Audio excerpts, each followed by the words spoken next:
What's up, guys? Welcome to our first video on the third gen. Honestly, I'm still kind of blown away at the fact that we were able to get this truck. I've had it for about a week now, and your boy has really enjoyed his time so far. Now, it's definitely not perfect. There is a multitude of flaws and issues going on with this truck, which we're going to have to address, as well as completely change it up from the interior to the exterior to the performance to cater it to our liking. Now, it is already a very good looking truck, but we're of course going to have to change everything up. But before we do that, we have to tackle the must-dos after buying any used vehicle. So basically, it's kind of a game of finding things that are wrong or going wrong before they actually show you themselves, because this being an 07.5, man, it's got 20 years and 200,000 miles of wear and tear on it. So there is a lot of things that we want to get our eyes and our hands on just to inspect to see what the condition is, as well as we have some things that we're going to remove, maybe the side steps, maybe the seat covers, and we got a full detail to do, because that's really when the truck becomes yours, after you put that first proper spit shine with your own two hands. So with that said, where do we want to start? I think on the engine bay, because we got to clean that freaking air filter, and that's going to take a while to dry. So let's pop the hood and get started there. Looks like we got a Pro Drive filter. Honestly, it's probably the same one that came with the pusher compound setup. And honestly, it's not that dirty, but of course we want to start fresh, get it as clean as possible. That way we ensure we got the best air going in. And we also want to remove this because we have our dual catch can kind of hidden down below. And we of course want to go ahead and check to see how much oil is in there. Got our K&N cleaner, which should work perfect on here.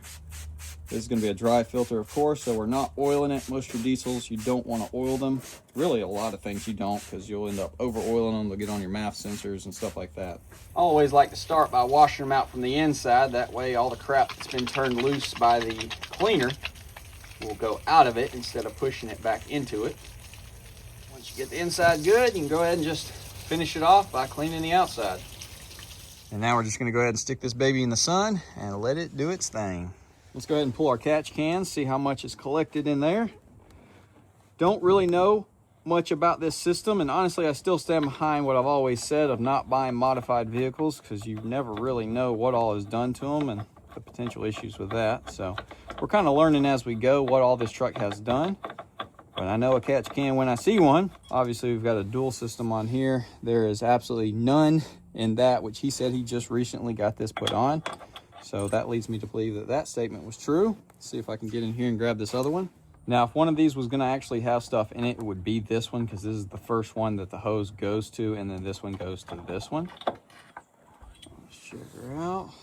Got our little filter in there. Absolutely, well, a little bit on the sides and stuff. So either a majority is coming out of our filters up top, or this has just been on there for such a little time that it hasn't accumulated anything. Either way, these aren't slam full, which is great. Now, if you're using this video as like a buyer's guide before you actually purchase the truck, to inspect it properly to see if you do find any issues, to either pass on the truck or use those as negotiating tactics to get the price of the truck down low enough to where you feel comfortable with replacing whatever you found wrong with it, there's a boatload of stuff to check. Now, of course, you got the basics. Check for leaks, squeaks, corrosion, driving problems, cold start problems.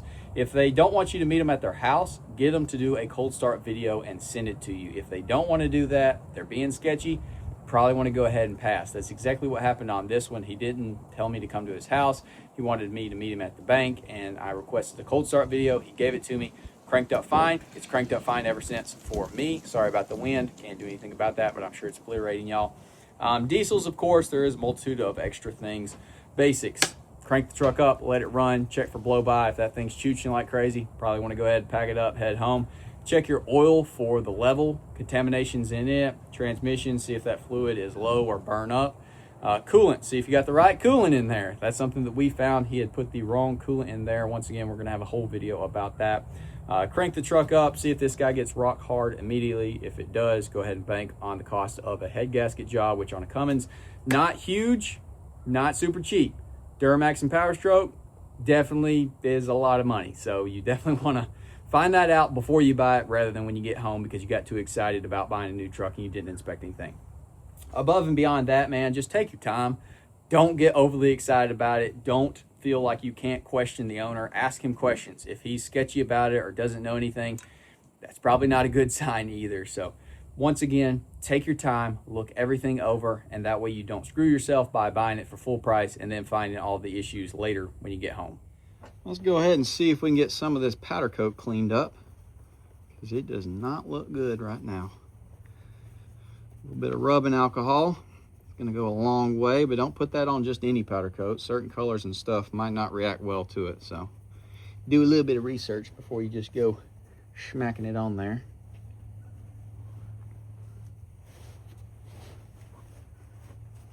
You also want to be careful with these older trucks because a lot of the wire looms and things can be very brittle. You don't want to accidentally snag on something and rip some wires out, because then you're going to open up a whole nother can of worms, which was not an issue before you actually bought it, but quickly can become a absolute nightmare. So this intake horn is absolutely horrible looking, but as you see, she got potential, boy. Just take a little elbow grease. Now, does our powder coat look brand new? Obviously not. It's got some wear and tear on it, but it looks a whole heck of a lot better than it did before, that's for sure. And I guess now I'm gonna go ahead and spend some more time by just giving everything else underneath here a proper wipe down. Still waiting on our filter to dry. We'll throw that in later, but dude, check it out.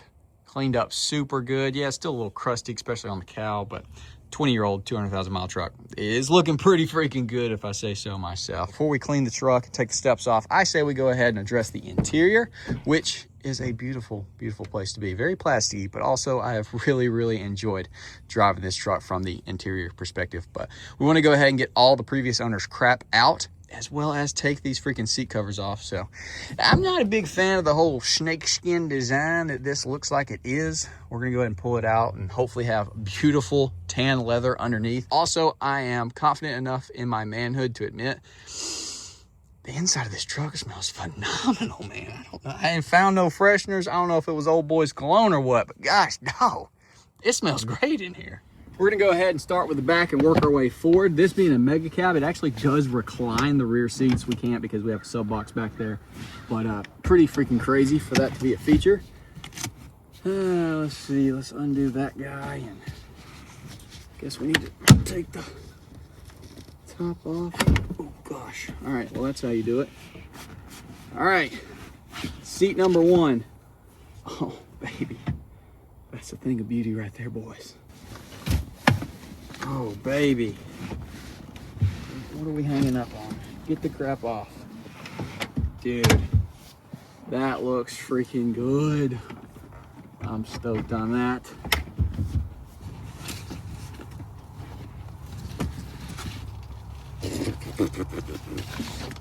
Oh man, that looks so freaking good. Dude, this freaking back seat looks brand freaking new. Only truth. Holy freaking crap, dude. That looks like it's never even been sat in. Got some bull crap back here. Oh, I found the scent. Holy crap. I found why this truck smells so good. Oh my gosh, how are we looking, y'all? Okay, we got a little wear. Look at my freaking gloves. Not bad, not bad. Let's see the bottom.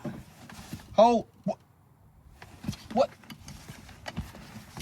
Oh, I was about to say. Okay, so we got a tiny little crack. Got one here as well. Let's see how she feels. No seat covers. Oh yeah, that's it. That is freaking it. So yeah, we got a little cushion squish, a couple little cracks going on, but you know, for the age of this truck with the mileage, I'll take it all day long. All the rest of the seats look literally brand new, and this feels so much better. The heated seats will work so much better without covers on. I mean, it is an absolute cluster of tan literally everywhere, but I dig it. I think it looks insanely good. Here's the stuff that apparently smells so good. Chemical Guys signature scent, smell of success. Holy freaking crap, it is incredible. I'll put a link to this stuff in the description. I'm sure it's on Amazon. Trust me, I was trying to figure it out because this thing smelled so freaking good. Oh, what? Original floor mats under here? Please have the original underneath here. Dang it. Yes, I did put this in here. I bought it the other day, put it in the shop, and then as soon as I got this truck, I was like, man, there's so many mods and stuff. I'd hate for it to catch on fire and not have a way of putting it out. We got the remote for the DVD player. Oh my gosh, it does keep getting better. Holy freaking crap. Original floor mats in the back. Dang it. We're gonna have to buy one original for the front.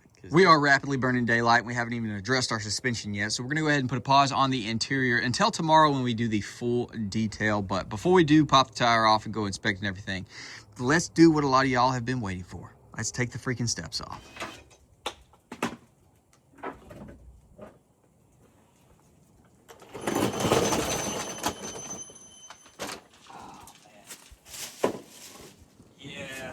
that makes a huge freaking difference. Now we got to go back and remove those brackets, but gosh, dog, so much freaking cleaner. Look how freaking clean it is underneath here. This truck ain't never been through no mud, never in its life. We got some exhaust hangers doing some wonky stuff also. This would probably be a great time for you to just roll around on your back and look for any wires that may or may not be plugged in. If they're just flopping around, grab you some zip ties. I'm gonna go ahead and fix the ones that I found. We're gonna throw some dielectric grease in them just to preserve their integrity, and then zip tie them boys out of the way so that they don't get tied up on your exhaust or, heaven forbid, your drive shaft.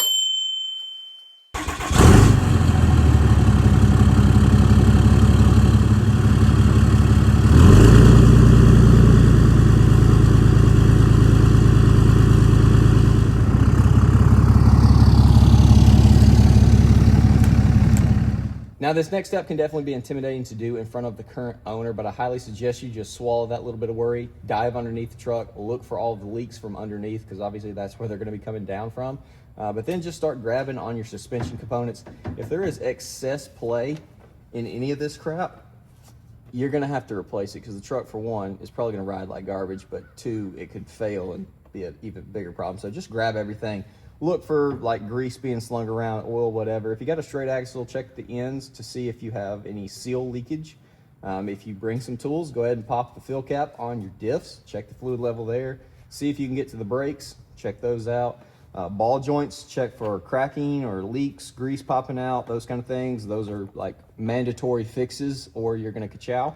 Don't want to do that. If you got an IFS truck, check your CV axles, see for any tears, grease being slung, all that kind of crap. Thankfully here on this truck, we have a ton of Carly and Thurn suspension components, which the awesome part about those is they all have grease fittings literally everywhere. I see like 10 right now. We're gonna go ahead and grab the grease gun and start squirting some in there, get those all lubed up, and then I guess we'll move back to the drive shafts. Well, I can't for the life of me find my grease gun, and I don't feel like walking around for the next hour only to not find it, and then later this afternoon randomly spot it in the most obvious place ever. So we'll address the greasing later, but we'll go ahead, give her a wiggle.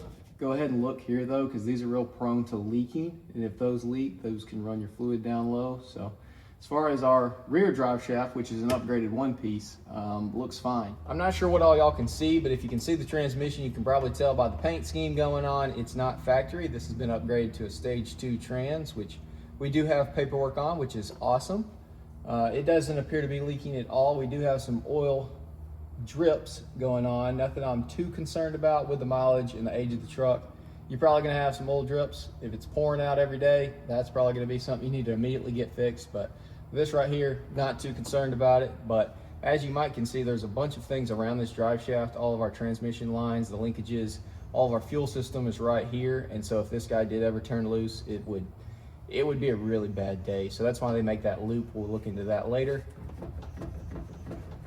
As far as our play goes, we got a little wiggle in the transfer case and the front diff, which I'm sure that amount is probably totally normal, but the shaft itself, super solid, so feeling good about that. We'll just want to get that loop as a peace of mind. Also, while I'm thinking about it, I think I put an annotation earlier, but it's always a great idea to go ahead and change your fluids when you get the truck. Now, I have paperwork on a recent oil change on here, I think a recent brake job, and he said, which is going off his word once again, that he recently did fuel filters on here. They're all this red, what does that say? Baldwin filters. The two right here on the Air Dog, as well as the oil filter up there. Not familiar with that brand. Don't know if that's great, but as far as those maintenance items, we're gonna go ahead and leave those as is, because we're gonna be tackling them in the future with some different products. So don't forget about that though. All right, now once you got the tire off the ground, you wanna go ahead and do a couple of things. For starters, just give her a good spin. That didn't spin super great. Could just be because we haven't driven it. We just pulled it up to the house in the back here. Could have got some accumulation on the disc. A little bit of rust buildup potentially. Or it could be something going on with the brakes. All right, anyways, check our steering. A little bit of play, nothing too bad. Well, it's actually wiggling the other tire over there, so that's fine. Top to bottom, nothing too crazy. A little bit of play, something we might need to address down the road, but I don't think this tire is going to fall off. Let's go ahead and pop our fill plug loose. Felt like I touched something. All right. How's it looking though? Not too shabby. All right, well, we're good on there. We'll probably go ahead and end up reaching out to Speed Lab, get some new snazzy looking diff covers for this thing, get some premium fluid in there. But let's go ahead and hop to the back, check the rear. Give her the other pinky test. Yep, I touched something. How we looking? That looks really fresh. That's probably been serviced relatively recently. All right, well, while we're under here, let's go ahead and address this freaking exhaust system, because we got hangers not connected like all over the place. And this would definitely be the reason why our exhaust is hanging down so low and looking absolutely terrible. So let's see if we can get this baby on there. There we go. Yeah. Get on there, move you back. That should have this thing looking a whole lot better. I already fixed the one up front. Not sure if y'all have caught it yet or not, but I already went to the DMV and got our custom tag. I felt like this was very fitting on this truck. Land yacht. Yes, that's a good freaking tag. Y'all let me know in the comments. Also, the ghosting from the previous Soot Life sticker up there. That's hilarious and terrifying. Also found a little Easter egg. Got all the doors open because we're going to go ahead and tackle the interior before the exterior of the truck. Maybe this is Megacab special or all third gens are like this. The back door opens completely out. Like, this is a normal angle. This is this door. Holy freaking crap. Grab your mattress, throw it in there, and call it a freaking night.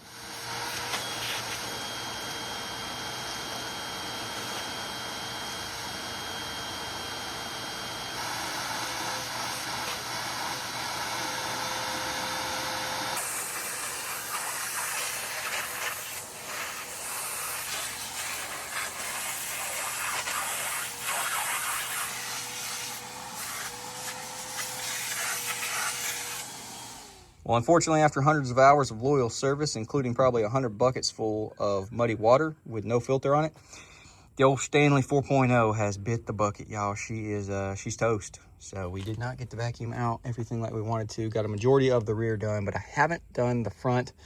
Yeah, I'm probably gonna go steal wifey's vacuum. So I'll get done with that, and then we'll go ahead and condition these seats real good.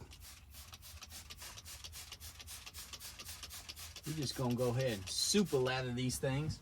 Not sure when Ram decided to go ahead and start doing the air-conditioned seats, but this thing almost has, ladybug, air-conditioned style, like in my 2018 Silverado, the little holes to where it can actually blow through there. That wasn't an option in these trucks, was it? Probably more of a fourth gen kind of introduction.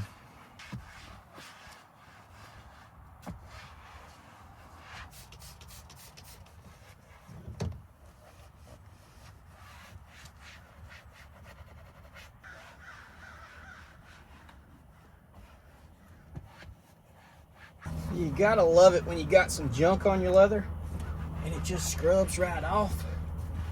Thing of beauty.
just like that, our 12-degree days have now turned into 70-degree days, which I ain't gonna lie, I'm a little nervous because I feel like those 100+ are gonna be right around the corner. But I guess we'll enjoy these while we have them. Great day to go out cruising.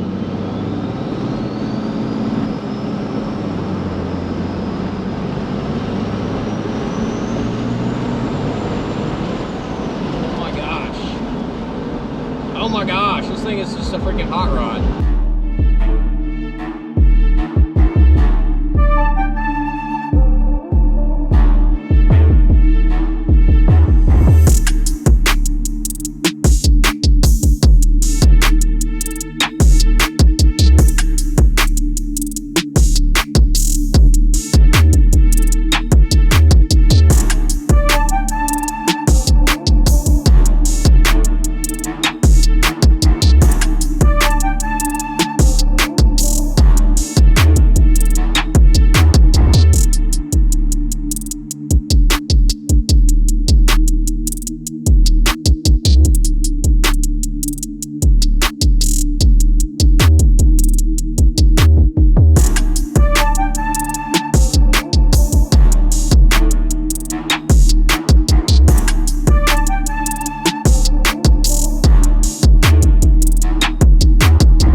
All right, guys, well, there she is, and holy crap, this thing is looking absolutely insane, inside and out, cleaned up so good. Now, of course, on that first wash, you're gonna be a little depressed because you're probably gonna find several more flaws in the paint than you originally knew about. But 5 foot away, this thing's literally freaking perfect. There's definitely some paint issues going on with it in certain places, but I'm still tickled to death with it. Taking the steps off, huge as always. Dude, it just cleaned up so freaking good. I am stoked. And the inside is what I'm really geeking about because y'all know how excited I was about taking the seat covers off and finding this beautiful leather underneath. Got a temporary floor mat in there until we throw some last fit ones in or find an OEM one. Not sure which route I'm gonna go just yet. But holy freaking crap. It just cleaned up so daggone good. And I forgot one thing that we cannot do without, and that's reloading our freaking carpet. Not usually a big chemical guy's fan, but I'm telling y'all, this stuff smells absolutely insane. Literally, it's so freaking good. It smells as good as the inside of this truck looks, dadgummit. But we'll pop the hood and just do a full overview now that everything is back together and whatnot. Man, lighting's treating us right. Truck's treating us right. Still got a boatload of things to address, but as far as getting the initial thing knocked out, holy freaking crap. Mega slab. That was so weird washing the roof. Thankfully, I did have my little extender brush, but it looks bizarre if you're standing on the toolbox looking at the cab of this thing from the top.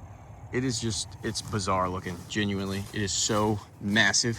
Let's see if I can get up here. This truck's pretty freaking tall too. I need to look up what the spring, what that's supposed to is equal to as far as the lift or leveling kit that this thing's got on it. And yes, the truck is heavily modified already from the appearance to the performance and everything in between, but we're changing everything. So it's all good. It's basically like starting stock. We just have a cooler truck from the beginning. That's at least how I'm looking at it, but I ain't gonna bore y'all any longer. I think I'm gonna go for a little drive, enjoy this 70-degree weather that we got out of nowhere. I'm gonna quit yapping. This video's long enough. Hopefully you did enjoy. Drop a comment, leave a like, subscribe if you're new, ring that bell notification. I'll see y'all boys in the next video. What better way to end the video than a fellow Megacab owner just sold my steps and the floor mats. Chris, $7,500.